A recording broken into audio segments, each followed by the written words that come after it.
จุดแล้วสิไปจับปลากันติดตามทางช่องอาคายามีตอนนี้เพิ่นกำลังลงมาจุดที่เขาอยู่เป็นหน้าผาเห็นบ่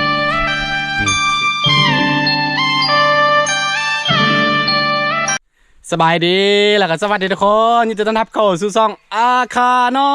ยมื้อนี้เฮาเข้ามาปลามาตามล่าอาหารกันเด้อทุกคนแล้วดูนี่มันเป็นหน้าแล้งแบบนี้แหละหน้าแล้งบ่มีน้ำแล้วก็จุดเด่นมันมีน้ำเขาก็สิเอากับดักมาวางไว้ให้สัตว์ที่ลงมากินน้ำมันทึกนะทุกคนอันนี้ก็วิถีชีวิตบ่ว่ากันเนาะนานๆที่เขาสิมาหากินแบบนี้บ่ว่ากันเด้อเนาะคือเขาลีกเลี่ยงบ่ได้อยู่แล้วเวลาเขาอยู่ภูอยู่ป่าแบบนี้เนาะทุกคนกันบ่หาแบบนี้ก็บ่ได้กินเด้เขาสิเพิ่งพาตลาดมันยังบ่ได้มันบ่มีพี่นะก็ต้องได้หากินแบบนี้โอเครุ่นไปน้ำกันมื้อนี้เขาสิเอากาวดักหนูหั่นมาดักนกแล้วมาดักมีอย่างทีมันลงมากินน้ำนะโอเคเดี๋ยวเจอกันทุกคน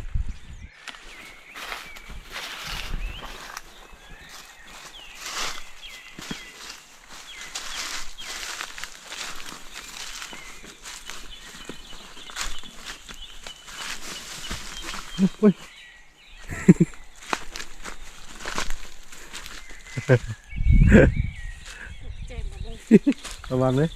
เดี๋ยวปิ่นลงดิบได้เลย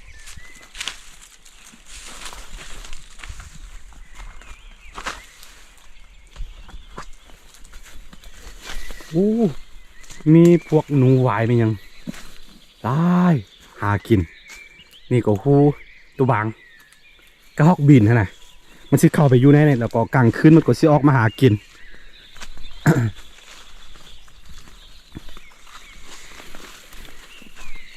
แห้งแล้งน้ำแห้งมัดนี่เขาสิพาไปเบิ้งตาดเด้ออันนี้จะเป็นตาดคือถ้าว่าหน้าฝนมันจะมีน้ำไหลๆตอนนี้แห้งมัดพี่น้องเอ้ยนี่เห็นบ่โอ้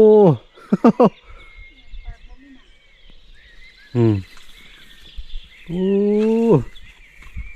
Amazing อันนี้หน้าฝนเราจะมีน้ำลาย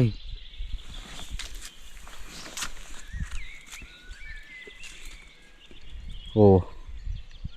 เป็นยังไง หลังจะหายไปหลายมื้อในพวกนี้จะเป็นปลาแก่ๆปลาลึกเลยทุกคนเด้อเข้ามาหาอยู่หากินคือเก่านี่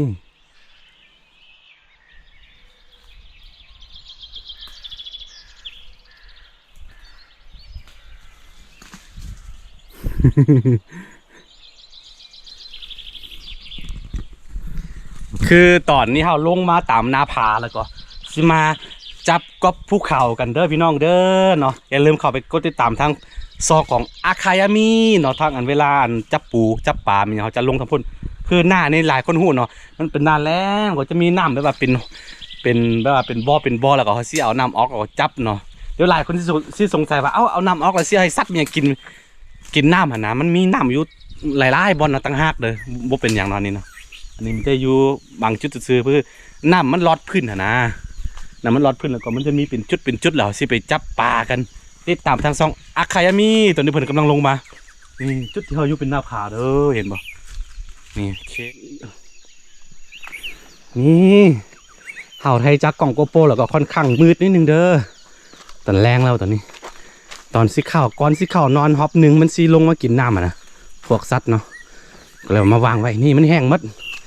แต่ว่ามันจะมีเป็นจุดเนาะคือข้อหมายเขามาแห้งก็คือมันน้ำมันลอดใต้พื้นนะลอดใต้พื้นดินแล้วก็เลยมีเนาะหน้าแรงแบบนี้มันลอดอยู่เทิงมีน้ำหลายอยู่เอาสิหาปลาไปน้ำสิจับซัดไปน้ำนะเอาพอกินบางทีก็ไปมัดมือกับอะไรจักโตก็มีนะนี่ก็บ่ว่ากัน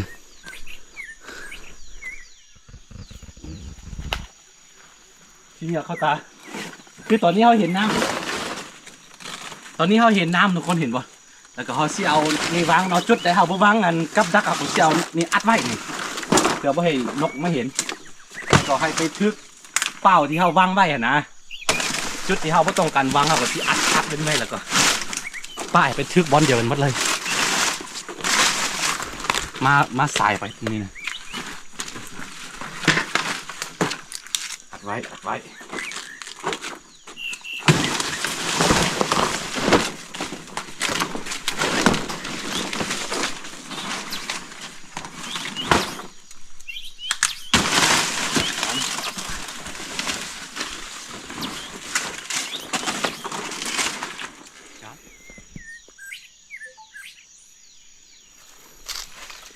คือมื้อนี้ผิดแผนทุกคนเอ้ยเนาะตอนแรกเขาว่าสิมาดักนกแต่ว่าเป็นยังไงน้ำมีหลายอยู่ น้ำลายพด แม่นอยู่ลุมแห้งแต่ว่าอยู่เทิงโอ้น้ำเต็ม ก็เลยว่า เวลามันสิลงมากินน้ำก็มันก็สิแบบบ่ลงจุดที่เขาวางไว้นะก็เลยว่าบ่ได้ลงบ่ได้บ่ได้วางเลยมือนี่สงสัยที่เด็กกลับมือเปล่านี่จะเป็นการเดินป่าพี่น้อง วางมือก็ได้ยังเลยนะ ป่าของปลาของปลา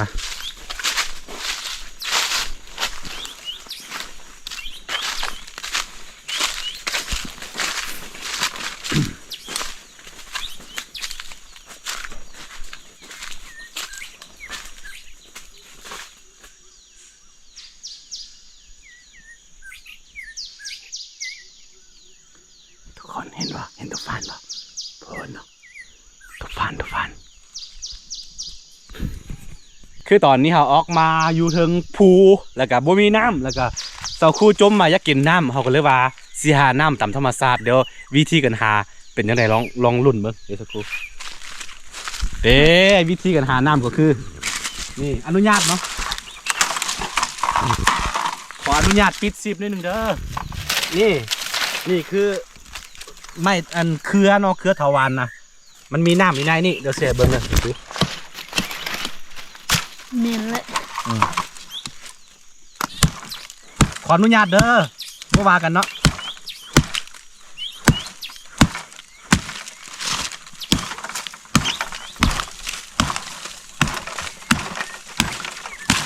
ต้องตัดของเบื้องเพื่อปล่อยอากาศออกมาเนาะคันบ่ตัดทางนี้ตัดแต่เบื้องเดียวมันบ่ออกมาแล้วก็วิธีการสังเกตว่าตัวใดเป็นน้ำหรือว่าเครือทวารที่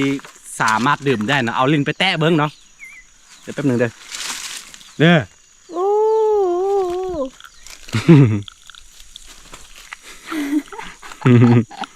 เอาคือออกลายแต่เมื่อกี้ว่าบ่มีบ่เห็นมีถ้าเอาลิ้นไปแตะเบิ้งแล้วมันจะออกขมๆฟัดๆนิดนึงถ้าว่าตัวมีพิษนะแต่ว่าตัวบ่มีพิษนี่กินเซยๆขึ้นน้ำนี่แหละเอาสักครู่ตรงเต็มตอนนี้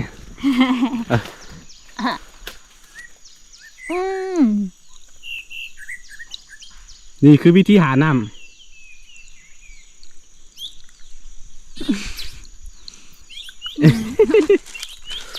เป็นได้เต็มที่เลยล่ะ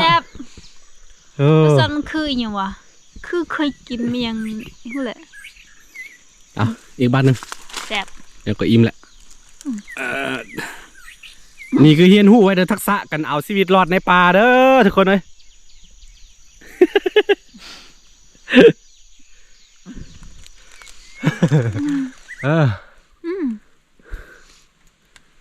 เป็นได้แซ่บกดน้ำอีกนี่ตัวนี้เนาะบ่ฮู้ว่าเขาเอิ้นเครือเป็นหยังแต่ว่าเวลามันเป็นมากก็สามารถกินได้คืออ๋ออันนั้นนี่ว่าแล้วนะน้องเคยกินมากนี่มันจะมีมากอยู่เทิงดำอ้อมเลยได้เคยกินตอนนั้นเนี่ยก็ไปเก็บมะกออยู่ป่าสักงวนนะเครือเถาวัลย์ส้นลายมันจะหลายๆอย่างกินได้เนาะแซ่บกินอีกก่อนขี้ฮอนมากอันนั้นมือ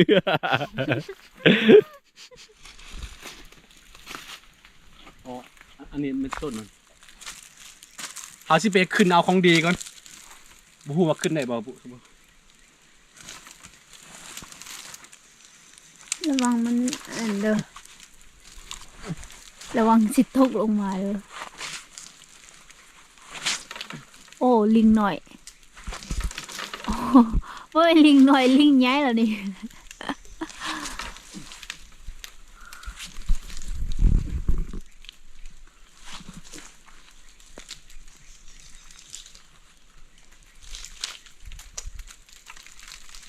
ว้าวเอากี่สิ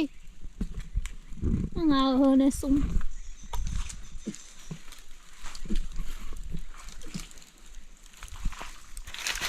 เอาไม่ยังหัน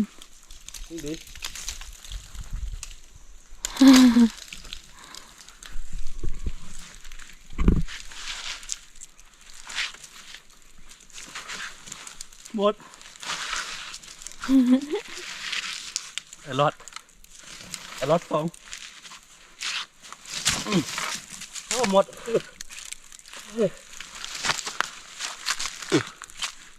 นี่ตัวนี้เขาซื้อกันนะ อันนี้นี่ ตัวนี้เขาซื้อเด้อทุกคนโบในใจว่าเขาเอิ้นมาอย่างเนาะพวกอันนั้นนะเขาเอิ้นยังไงพวกอันมันอยู่ในตระกูลเดียวกับพวกกล้วยไม้นะนี่นะเขาซื้อกันงามเวลาเป็นดอกมันงามเนี่ยงดหลายสุด แล้วก็เสีย ของดีเขามีฮูบ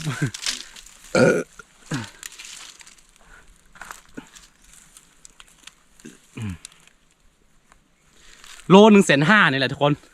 นี่นะ 150,000กิฟ300 บาทต่อโลได้นี่เขาซื้อกัน อันนี้คือทั้งพื้นมัน แล้วก็เวลาเขาจับแบบนี้จับใบมันเราจะหูซึกว่าหนาโอ้ยหมดไม่ไหว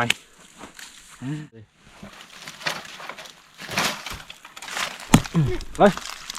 โทษ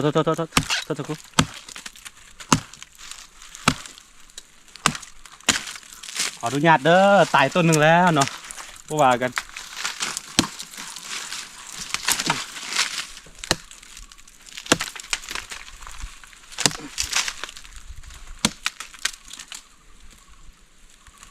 กว่ามันสิเติบโตซ้ำนี่ใช้เวลา 4-5 ปีแต่ว่าขออนุญาตนี่เห็นปะ นี่คือน้ำ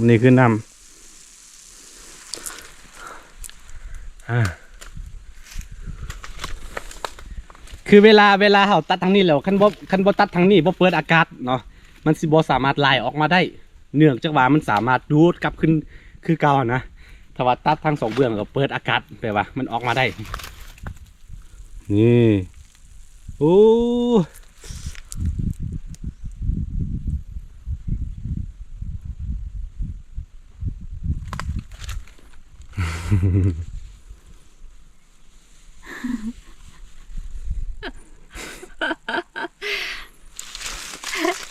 เดี๋ยวมา นี่ทุกคนตอนนี้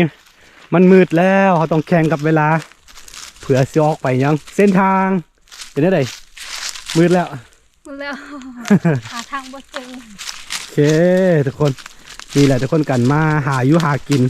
บางมือก็ได้บางมือก็บ่ได้ใช่ปะเอากับพ่อได้อยู่เนาะ พอได้กิน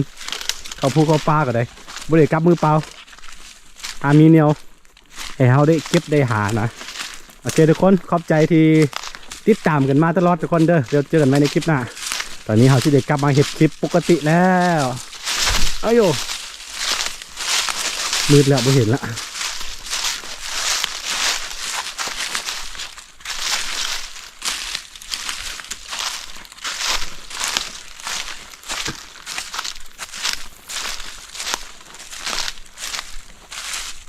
พี่ไต